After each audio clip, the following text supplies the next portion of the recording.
Over 200 humanitarian aid workers have been killed in Gaza since October 7th. We're joined by the executive director of Doctors Without Borders in the U.S., Avril Benoit. She joins us from New York City. And Save the Children president, Janti Soeripto, is back with us here in Washington. And I want to say condolences to both of you and your organizations for the workers that you've lost in this conflict. And I appreciate you being here with us. Janti Soeripto, you testified before the UN just this week about this ongoing problem. You said more children have been killed in this conflict than have been killed in all armed conflicts globally every year over the past 4 years. Yeah, I know, Margaret. It sounds almost unbelievable when you say it out loud. And it's horrific. It is horrific, and people stop hearing, I think, when we hear all those numbers, thousands, and they forget that behind all those thousands there is a child and their families behind it. Children. And Avril Benoit, I want to go to you on this because you and the people who you work with provide help, medical aid to those who are injured, who might be able to survive what is happening there. I want to ask you why you think we've seen this outcry this week in the wake of the killing of the 7 World Central Kitchen workers, including an American. But we didn't hear the same after 225 aid workers were killed. Why do you think that is? It certainly warrants an outcry, and it warrants an outcry every time these things happen. Not only have we seen so many civilians killed and injured, 33,000 killed, roughly 75,000 people injured, and it's proportionate to the population. So that in terms of the number of children, women who are injured and killed, it's very matching. And so you ask yourself, is this a war against Hamas or a war against civilians? And among the civilians, we also have a pattern of attacks against journalists. And we see a pattern also of attacks against aid workers who are there to do nothing more than alleviate suffering and save lives. In our case, Doctors Without Borders has lost 5 colleagues, and they were in situations, in some cases, where they were literally at the bedside of patients in hospitals when they were killed. I'll be less diplomatic. Do you think that there was an outcry because these weren't Westerners? No doubt.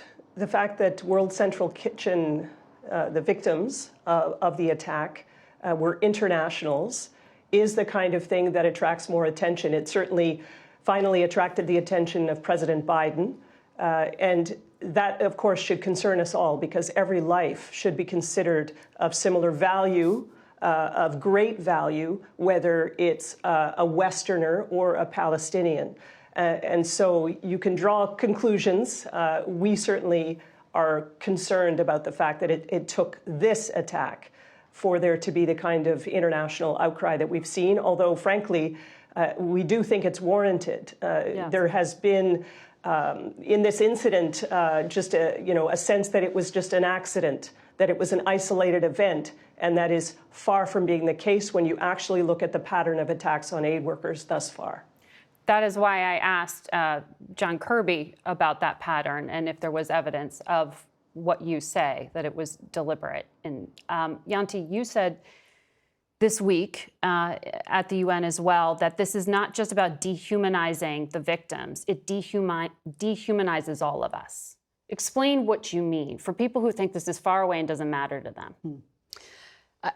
I think the fact that these attacks on aid workers, attacks on schools, on hospitals, to Avril's point, is continually allowed to happen. I mean, there are rules of war. Even in war, there are rules. There are laws against this wanton destruction of homes, of schools, of hospitals, the killing of civilians. And we're just watching this unfold. And I do think that it is dehumanizing for all of us, even more so for us, actually, than it is of the civilians caught up in this horrific conflict. Secretary Blinken did lay out specific metrics in terms of not just trucks, but aid workers getting in. And he also said the reversal of some of the measurable impacts of famine.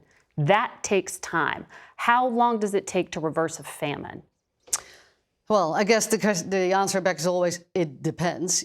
How much unfettered access can we get? How much supplies are we going to have allowed in? It is great to hear some more outrage from the president and from Secretary Blinken. And yet, despite that outrage, the next day we signed off more arms to go to Israel. So, I would love to see some action behind those words.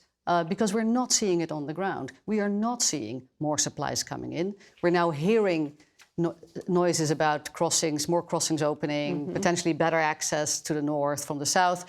That would all be incredibly welcome, long, long overdue, but very welcome. But we have yet to see some of that really happen on the ground and to see more details when this Erez crossing is actually opening, for whom it is opening, when the port can be ready. But actually, there are thousands of trucks with food and water and medical supplies on the border in Rafah. I saw it myself 2 weeks ago. Thousands of trucks waiting. You can just let them in. That's a political decision. That's right. Avril, before I let you go, your organization's asking for an investigation into the deaths of your workers. Why hasn't there been a response? Well, there hasn't been a response because what we have seen time and again for the last 6 months is that Israel is conducting this war in a way that completely disregards the need to protect civilians at all costs. I mean, there are norms of war, the Geneva Conventions, international humanitarian law, and we see systematically that this is disrespected. So we would expect an answer on that, but just on the question of the famine and acute malnutrition, it's a medical condition at this point. It's a slow motion massacre of people to subject them to the kind of deprivation of food and water that they have been subjected to for the last 6 months. It requires a medical response, massive influx, not just of food, of trucks, of flour, of lentils, but of medicines and of trained personnel who know how to bring a child who is in complete organ failure back to health after suffering this kind of malnutrition. Thank you both for joining us today.